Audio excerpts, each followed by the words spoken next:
Today, we are going to delve into yet another book that only substantiates and gives credence to what everybody already knew about Biden's cognitive decline. Let's get into it.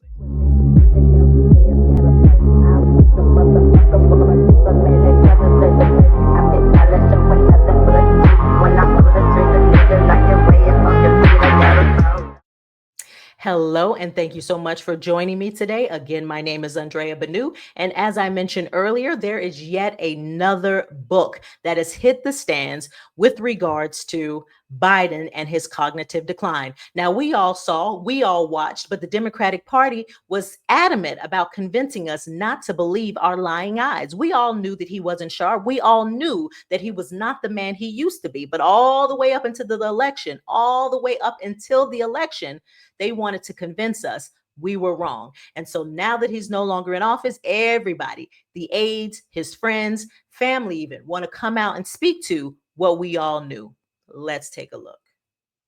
We're going to bring every single person that was involved in this cover-up in front of Congress and ask them all the questions that the American people deserve to have answers for.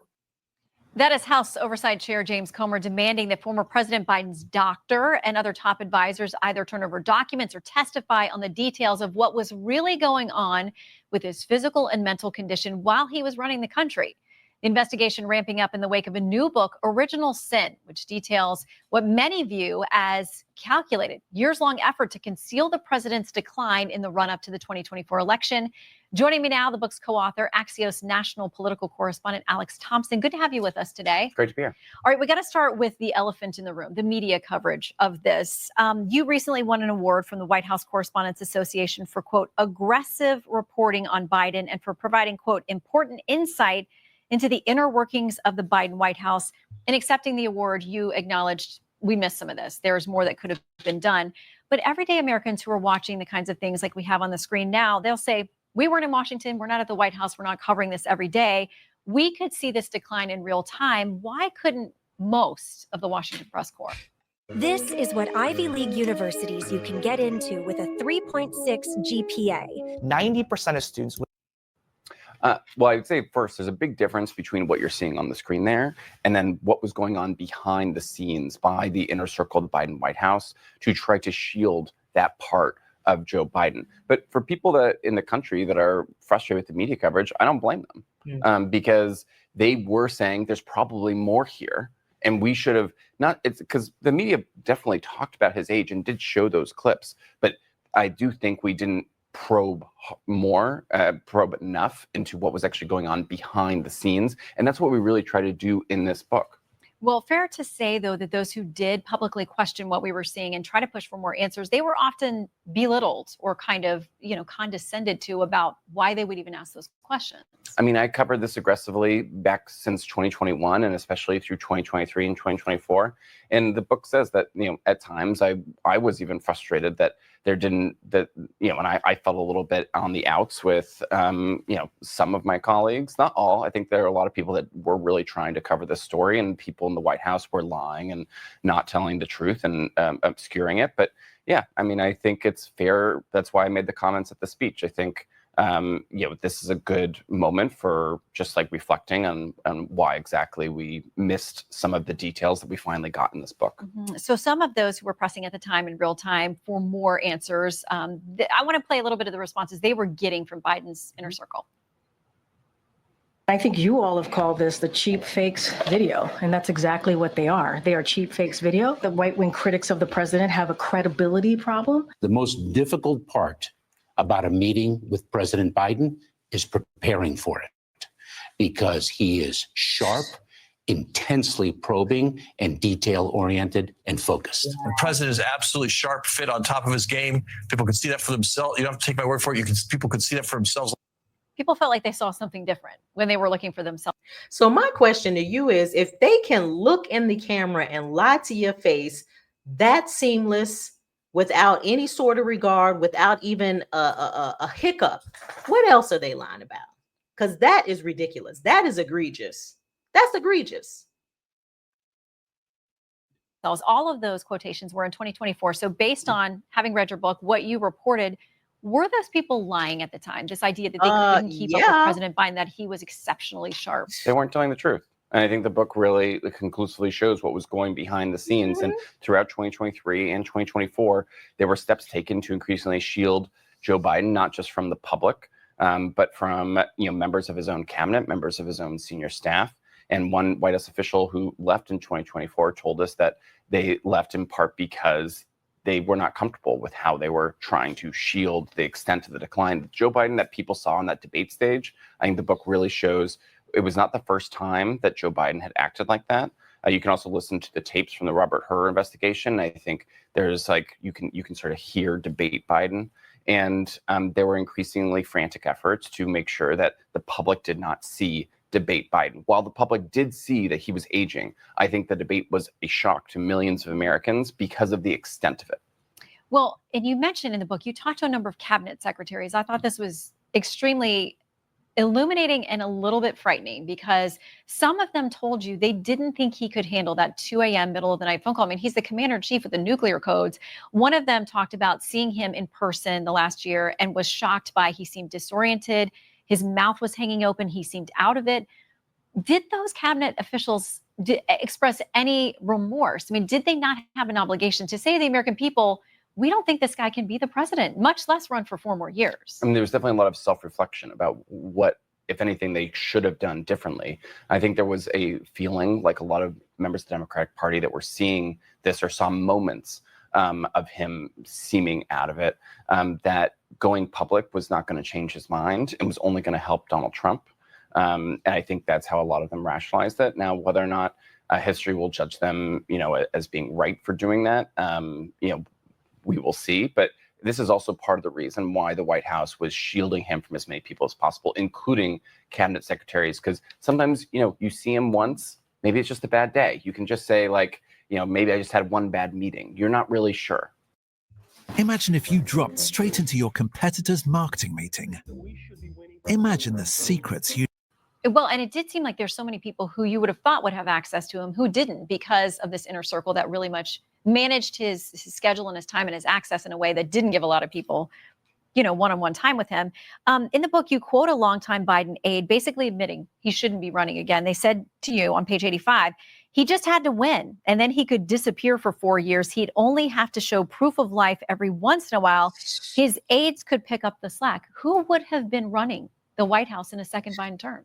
This person went on to say that when you're voting for a president, you're voting for the aides around him. But these aides were not even Senate confirmed aides. These are White House aides. These were unelected people. And one of the things that really, I think, comes out in our reporting here is that if you believe, and I think a lot of these people do sincerely believe, that Donald Trump was and is an existential threat to democracy, you can rationalize anything, including sometimes doing undemocratic things, which I think is what this person is talking about. I want to ask too about the president's doctor, because we have this unfortunate news now about his cancer diagnosis. And you write about Dr. Kevin O'Connor several times in the book. But on page 47, you say people around Biden worried that O'Connor, whom almost everyone called Doc, might be too close to his patient. You write about his continued resistance to ever give him a cognitive test. But knowing what we know about the president's health, something that a lot of medical professionals, including Zeke Emanuel, who is no conservative, says he may have had this cancer probably for years. Was Dr. O'Connor too close to him to significantly and accurately probe both his mental and physical health? I mean, Zeke Emanuel not only is no Republican, he also worked on Joe Biden's COVID team. And he basically said that it's almost certain that Joe Biden had this cancer while he was president. So that either means that he had cancer and his doctor did not catch it, or it means that they did catch it and they didn't disclose it. And so it's raised more questions than not. In terms of, a lot of people did feel that Kevin O'Connor, while they also believed he was a man of integrity, they also just felt that he had been sort of, brought into this Biden orbit of sort of, they call it a version of a reality distortion field. And, the other thing is that Kevin O'Connor was also very involved with Joe Biden's late son, Beau's cancer treatments. And, that sort of bonded them in a way that I think made people a little apprehensive. And even people that really love Kevin O'Connor, and like by all accounts, like he was beloved throughout the White House, even longtime Biden aides have told me that they are skeptical and feel like they don't have all the information when it comes to this cancer diagnosis. Okay. Well, maybe James Comer will be the one who probes that if this turns into a subpoena situation on the Hill. It's a fascinating read in a way that is almost like you can't turn away from a train wreck you're watching happen, having this information that we have now. Alex, thank you very much for coming on. Thanks so much for Good having to me. see you. So there you have it. We all knew that Biden was on the decline. I mean, to me, it was very obvious. And so I don't buy that there were particular aides or people in the White House who felt like, oh, maybe it was just a bad day. We don't see him all the time.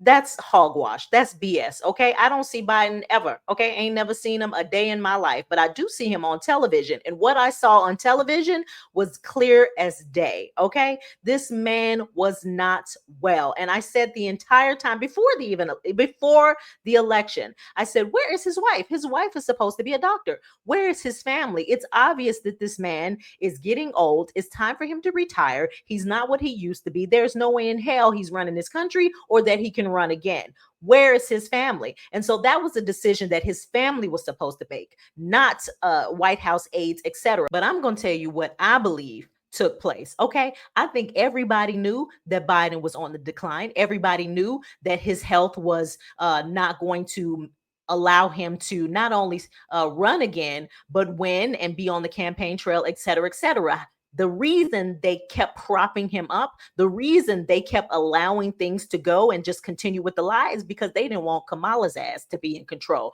as quiet as it's kept. Okay. They did not want Kamala to be in control. So, if they had to pull Biden back and say he can't do it, who was going to be leading this country? Miss Kamala Harris. And nobody felt she was qualified. Nobody felt she was capable. And nobody wanted to give her that level of authority. Nobody in that White House, none of the power players, not the Baracks, not the Hillary Clintons, not Biden, wanted her to even run as a candidate in 2024. And so before all of that even came about, we had this situation with Biden. And they're like, okay, if we pull him back, then that means Kamala Harris going to be the president. We can't risk that. And so we'll just allow him to just wobble around and stray this way and stray that way. And a bunch of other powerful players will make the decisions behind closed doors. But we can't let Kamala Harris run this country. Now, when it turned out that he had to pretty much surrender his ability to compete again and be a candidate in 2024, he threw a monkey wrench in the system and said, I endorse Kamala. They was not ready for that. They was not prepared for that. That Kamala endorsement was a FU. That's what Biden did to the Democratic Party. That was a take this. You don't think I can do it? Take Kamala then. And so he released that statement saying he was endorsing Kamala because he knew it would piss them off. Okay. And they knew nobody believed that woman could win. Nobody believed that she was capable of running. Nobody believed that she was actually capable of leading. And they were just on a hope and a prayer. It was so many donors in the Democratic Party who did not want to put their money behind this woman. Even Barack Obama wanted a primary.